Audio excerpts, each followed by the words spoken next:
Vamos a continuar con información internacional. Nos vamos a trasladar a Francia porque durante esta semana conocimos una noticia pero muy importante en el ámbito político en ese país, porque Marine Le Pen, quien recordemos es la líder de la extrema derecha francesa, fue condenada este lunes a 4 años de prisión, 2 de ellos efectivos, pero no entre las rejas, los puede cumplir con un brazalete electrónico, una multa de 100.000 euros y 5 años de inhabilitación pública con aplicación inmediata. Esta pena fue impuesta en el contexto de un juicio por desvío de fondos del Parlamento Europeo que comenzó en septiembre del año pasado.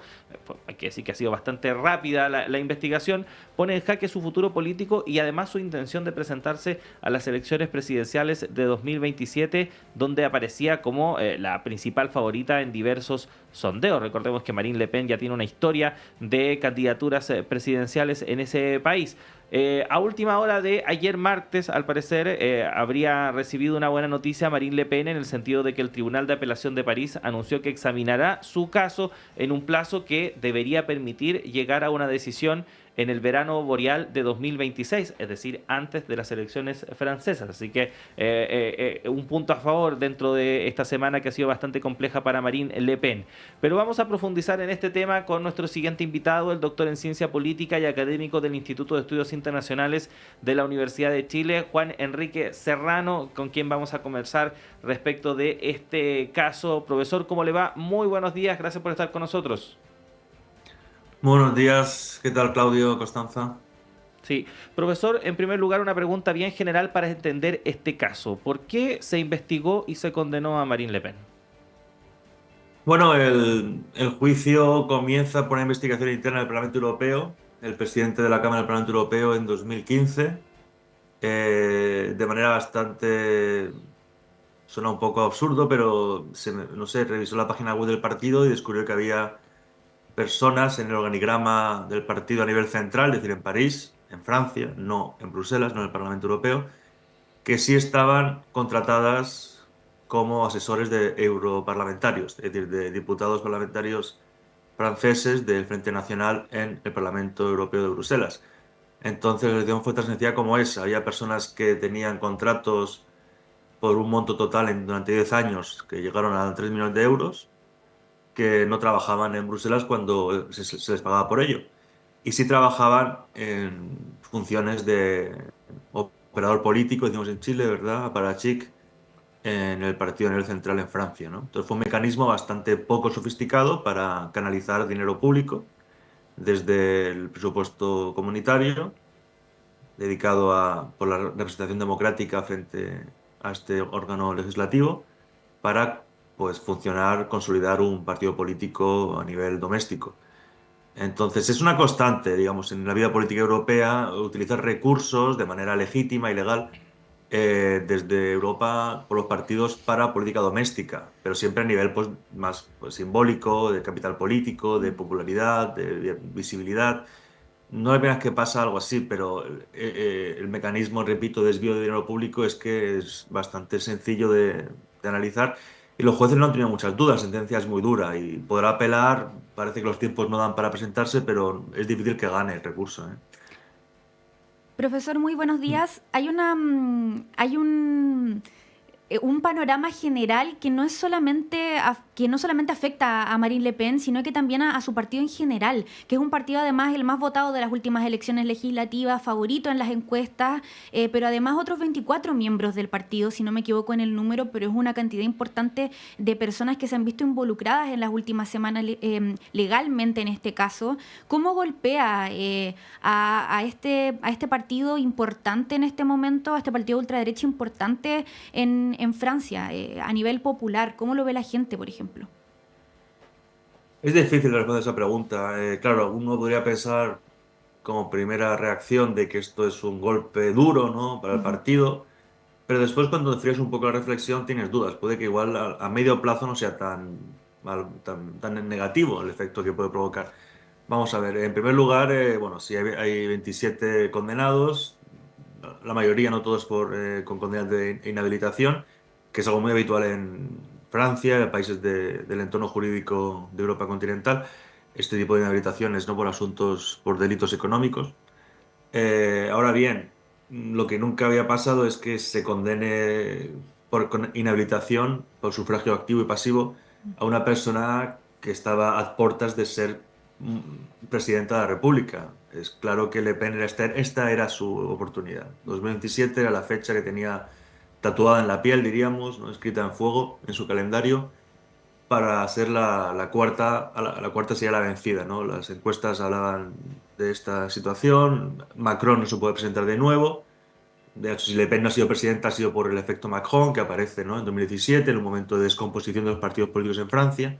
En ese momento el Frente Nacional no se descompone, el Partido Socialista sí, la UMP, que es el partido centro-derecha, también se está descomponiendo, y el efecto Macron pues impide que por dos veces que Le Pen llegue a la presidencia.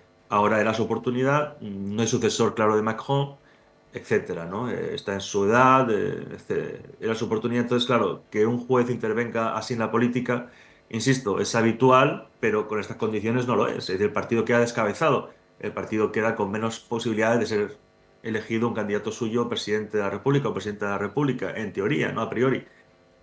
Pero Mm. bueno, a medio plazo veamos. El discurso victimista de la extrema derecha no es Mm. nuevo, llevamos ya más de un siglo con él. Creo que esto alimenta claramente pues, una estrategia discursiva que no aparece ayer, o sea, que esto lleva ya mucho tiempo. Y vimos las declaraciones de Musk, vimos las declaraciones de Marine Le Pen también ayer en televisión francesa, en la cadena pública francesa, y habla de una intervención propia de un régimen autoritario, ¿no? Entonces, si el Frente Nacional consigue ordenar la casa y nombrar a un candidato pronto y rápido, puede que no sea tan negativo este juicio que a priori es una bomba en el centro de su equilibrio político. Mm. Ujú. Profesor, ¿hay alternativas dentro de la extrema derecha francesa a Marine Le Pen que puedan capitalizar, por ejemplo, las críticas o los cuestionamientos que existan a la actual administración que encabeza Emmanuel Macron? Se habla de Jordan Bardella como un eventual sucesor, por así decirlo, en términos de liderazgo al interior de esta colectividad, pero hay quienes dudan por su juventud, etcétera, etcétera. ¿Cómo lo ve usted?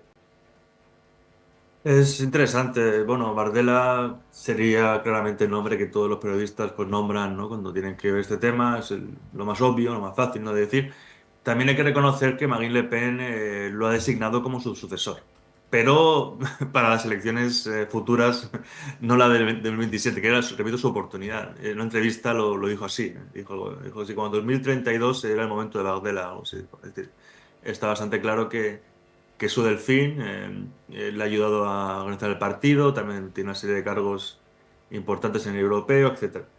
El partido, digamos, del Partido Europeo Patriotas, ¿no? De extrema derecha, que en realidad también pues, supone que dirige, etcétera.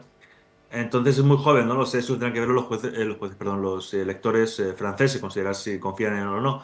Las encuestas por ahora no lo ponen bien, ¿no? Me parece que no hay mucho problema, pero también es cierto que, bueno, estamos un poco ya entrando en la especulación porque hablamos de un futuro, ¿verdad?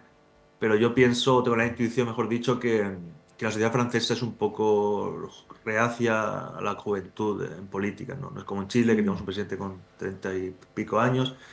Es un país muy envejecido, no sé, es una idea muy diferente. Los líderes franceses siempre han sido bastante mayores. Macron fue la excepción, pero no sé, pasar a alguien tan joven como Bardella podría sorprender, pero todo puede pasar, ¿no?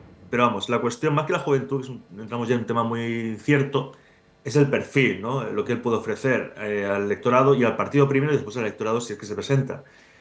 Vamos a ver, Bardella claramente sería la apuesta del Frente Nacional por seguir con la línea de Marine Le Pen. La línea de Marine Le Pen lleva ya mucho tiempo en política, lo sabemos, pero claramente hay que entenderla como una persona que se pelea con su padre para moderar el partido.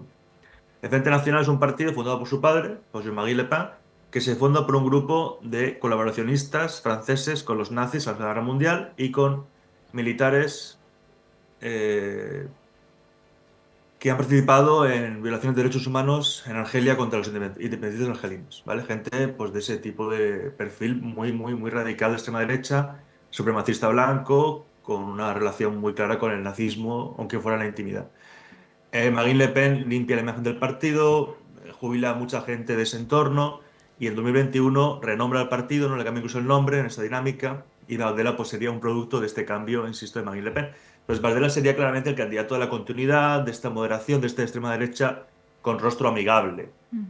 Yo veo también, que esto no está hablando tanto en la prensa, pero veo una alternativa que sería la nieta de Jean-Marie Le Pen, que se llama Marion Maréchal Le Pen.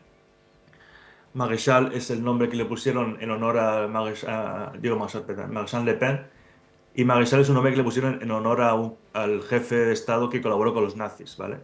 Entonces esta señora se peleó con su tía, estamos ya un poco en plan telenovela, ¿no? Pero es que es así. Se peleó con Marine Le Pen porque era muy moderada y se fundó su partido muy pequeño con el que ha conseguido ser diputada nacional. Esta mujer, repito, Marion Maréchal Le Pen, podría intentar volver a casa, ¿no? Volver al partido que su familia fundó y recuperar pues, una línea más dura. Tal vez no pase, es muy difícil de decir. Vamos a ver cómo funciona el partido. El partido grande va a estar testeado, vamos a tener que medir realmente su fuerza interna, su disciplina interna. Veamos hasta qué punto el partido se ha consolidado su organismo o no, o sigue siendo más una empresa familiar. Esa es la pregunta que hay que hacerse. Si el partido se ha profesionalizado como parece que sí, pues claramente Baudelaire tiene muchas posibilidades. Que el partido sigue siendo más una organización un poco amateur, familiar, como demuestra el caso de corrupción que estamos hablando hoy, que es un error bastante grosero lo que hicieron. Tal vez pueda pasar algo como el retorno de esta hija pródiga, que sería volver a los orígenes más de extrema derecha europea tradicional. Profesor, quiero que volvamos a algo que planteaba hace unos minutos, que es el victimismo del sector, este nadie fue o todos están en contra de nosotros, que no solamente es algo que se da localmente, digo, del mismo partido en Francia, sino que se dio en otros partidos o en otros líderes de Europa, y de hecho Elon Musk tuiteó hablando al respecto, decía: cuando la izquierda radical no puede ganar mediante el voto democrático, abusa del sistema judicial para encarcelar a sus oponentes.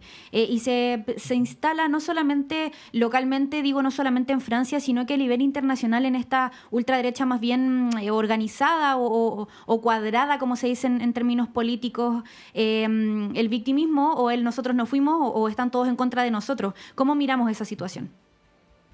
Pues creo que lo has explicado muy bien, Constanza. Bueno, los estudios de ciencia política, de partidos, movimientos de extrema derecha y sobre todo de movimientos populistas lo indican con mucha claridad, ¿no? Más que victimismo, que sí que es un victimismo, lo que se trata es un discurso anti-élite.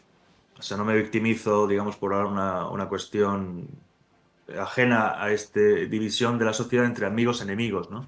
Y los enemigos serían la élite económica, la élite liberal, la élite mediática, eh, a la que se le acusa pues, de estar sumergida en una ideología de izquierdas, woke, cosmopolita, globalista, una élite que viaja en avión, primera clase, que habla muchos idiomas, que sus hijos van a colegios internacionales, que comen sushi en cualquier ciudad del mundo en la que estén. Ese tipo de discurso es el que ha marcado, digamos, la renovación de la extrema derecha de los años 90 en adelante. La extrema derecha ha tenido que cambiar su discurso antisemita, en Europa que era el tradicional, y antimusulmán, por algo un poco más sofisticado, aunque no lo parezca, ¿no? Cuando lo lees, cuando lo escuchas, el discurso en sí mismo, pero tiene un laboratorio detrás, digamos, una estrategia de comunicación política detrás muy clara, que es adoptar un discurso populista que, curiosamente, sus orígenes más intelectuales vienen de la izquierda, de autores como Gramsci, etc. Y ese discurso va por ahí. Más que victimismo en sí mismo, es más que eso, es un discurso contra la élite. Entonces, cuando un aparato del Estado, sea una agencia federal, como pasa en Estados Unidos, o un juez en Francia, o un juez en Rumania, interviene en la política y perjudica a un partido de extrema derecha, pues claramente le ponen un regalo encima de la mesa. Es un regalo para alimentar ese discurso que ya existía, ¿no? Entonces, Musk dijo lo que tú comentabas, que es una reacción de la izquierda para bloquear nuevas fuerzas democráticas. Marine Le Pen ayer en televisión dijo que que lo que pasó, que la sentencia judicial es el reflejo de un régimen autoritario. Mm. Entonces ya entramos en un discurso más radicalizado que el anterior. O sea, Marine Le Pen, que estaba, insisto, es la persona que intenta convertir a la extrema derecha en un partido con rostro amigable, viene a decir un discurso más radical que hace unos meses. Acusa, repito, a la República Francesa de ser un régimen autoritario. Marion Maréchal Le Pen también en televisión hace 2 días dijo lo mismo, dice que los jueces franceses están dominados por la izquierda.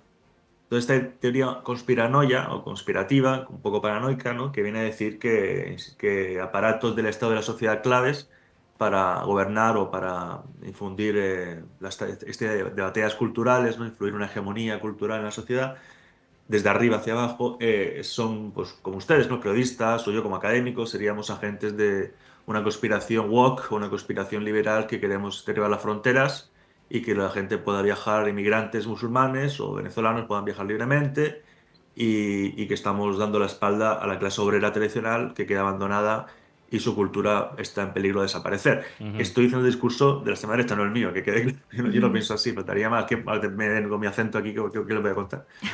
Así que esa es Ujú. un poco la idea. Existe un poco, ya son muchos años no leyendo, analizando Mm. temas de populismo, muchos politólogos, no solo yo, es un tema que, digamos, desde 2009 en Sí. adelante en Europa dio muchísimo que hablar y ha sido muy analizado, y están utilizando el manual, están Ujú. aplicando el manual de instrucciones, y si es así, pues la ciencia política te apunta en que no le va a ir mal. Sí, profesor, nos quedan un par de minutos, pero le quería preguntar también porque hay un escenario, ¿no?, en que figuras políticas importantes en Francia están siendo actualmente o condenadas o procesadas, porque al caso de Marine Le Pen hay que sumar, por ejemplo, el proceso judicial que está enfrentando Nicolás Sarkozy. Este escenario, ¿de qué manera lo pueden capitalizar otros actores de la política francesa? Estoy pensando, por ejemplo, en la Francia insumisa, Jean-Luc Mélenchon. Bueno, el juicio de Sarkozy también son varios juicios, ¿no? El último que se está condenado, entiendo, ¿no? A prisión por un caso anterior, ahora es un nuevo juicio, que es el cuarto que se está abriendo, el juicio penal por un tema muy heavy, ¿no? Que es utilizar fondos de Gaddafi para su campaña electoral. Ustedes saben que después Sarkozy intentó liderar la operación militar en contra de Gaddafi, junto a Estados Unidos y Reino Unido, y ahí se demostró, de hecho, que creo que fue 2000, no recuerdo el año 2011, 2012 sería, se demostró que Europa no tenía capacidad militar para hacer una operación así y los Estados Unidos tuvieron que venir en el último momento a enviar sus cazas a bombardear Libia. Digo porque eso es un tema que hoy en día estamos hablando de manera muy fuerte, ¿no? La capacidad militar de Europa, ¿no? Sarkozy pues, es un político bastante extraño, claramente. Muchos analistas indican que el verdadero aumento en poder del Frente Nacional fue en su presidencia, porque Sarkozy al final empezó a utilizar, a intentar, digamos, copiar, por decirlo así, o adoptar en su política, en su agenda, políticas públicas o ideas del Partido del Frente Nacional. Frente a la suya del Frente Nacional, él quiso coger su electorado, ¿no? Robarle un poco su electorado, competir en su propio ámbito pues, islamófobo y antimigración.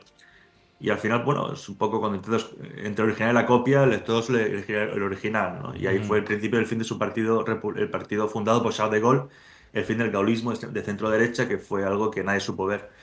Entonces, eso primero, ¿no? Y de ahí venimos, es un poco respondiendo a la pregunta real que tú me haces, concreta, es esto, ¿no? La fragmentación de los partidos en Francia es tal que es difícil de entender. ¿Quién nos hubiera dicho, no sé, hace 10 años, 5 años, que los partidos tradicionales franceses, el Partido Socialista y el Partido Gaullista, que cambia de nombre, ¿no? Pero sería el Partido Gaullista, fundado por Charles de Gaulle, son partidos ya, pues hablamos de cuarto, quinto partido, partidos que tienen un 10% del electorado máximo. Es difícil de creer, ¿no? En contrariamente España, ¿no? Que hace 10 años parecía que Podemos iba, un partido nuevo, recién creado, iba a poder conquistar el poder, ha quedado en nada. Y el Partido Socialista Español sigue gobernando el país, el Partido Popular sigue también con buena salud. Es un poco contraintuitivo, ¿no? Lo que ha pasado, la fragmentación de los partidos en Francia, por lo tanto no veo como este juicio o el juicio contra Sarkozy o otros juicios contra el partido Modem, que también están abiertos, perdón, que ha sido condenado hace poco, vaya a cambiar sustancialmente el tema. Yo creo que solo va a alimentar aún más el descrédito de la élite política de partidos políticos anterior, ¿no? El divorcio entre la élite y la sociedad es una constante en muchos países, incluido Francia, en Francia tal vez más que en otros países como le decía antes, ¿no? Por ejemplo España, que tiene un sistema de partidos parece que más resistente. Entonces esto pues es un grano de arena más en ese descrédito de la clase política antigua, tradicional, que es la que representa Sarkozy. Por lo tanto, Ujú. no veo a France Insoumise, a Mélenchon con capacidad real de oponerse. Ujú. Yo la verdad es que el futuro de Francia, lo siento si soy un poco pesimista y me meto en temas más especulativos, pero no lo veo con mucha alegría. O sea, si el Frente Nacional consigue el poder, va a ser gracias a este descrédito de los partidos tradicionales. Macron no es un partido, eso hay que tenerlo muy claro. Macron, o sea, es un partido a nivel formal, obviamente, ha creado un partido, pero no parece que haya una solidez detrás orgánica suficiente para Ujú. poder plantar cara. Lo voy a intentar, pero me explico, no, es un partido Mm. muy Sí. cesarista, tengo que decir, la política, es un partido entre una persona. Entonces la persona se Ujú. va. bueno, puede funcionar, pero es muy incierto, ¿no? Sí, Por lo tanto, el único partido tradicional que resiste es el Frente Nacional. Y si gana el Frente Nacional, pues hay que ver cómo gana. Insisto, si es con la línea dura del abuelo o la línea moderada, amigable de la hija, de Magui, con su sucesor, ¿no? Que se llama Abdalá. Si gana el Frente Nacional depende un poco de cómo gana y con quién, pero la sociedad francesa, si ya está polarizada, va a entrar en una polarización ya real, no sí. de redes sociales o de prensa, sino de estar en la calle con problemas de orden público importantes, sí. Sí, bueno, vamos a quedar muy pendientes de lo que está ocurriendo en Francia, profesor, porque también marca un poco, ¿no?, la pauta de lo que puede ocurrir también en otros países ahí de Europa. Agradecerle el tiempo que siempre tiene para conversar con nosotros y lo esperamos en una próxima ocasión. Que esté muy bien. Muchas gracias, Claudio, Constanza, bye bye. Gracias, profesor. Ahí estaba entonces Juan Enrique Serrano, académico del Instituto de Estudios Internacionales de nuestra Casa de Estudios, hablando de Marine Le Pen y de Francia en general. Tenemos que hacer rápidamente una pausa, son las 8:13, ya llega Patricio López. Connie, nos reencontramos mañana. Nos encontramos mañana.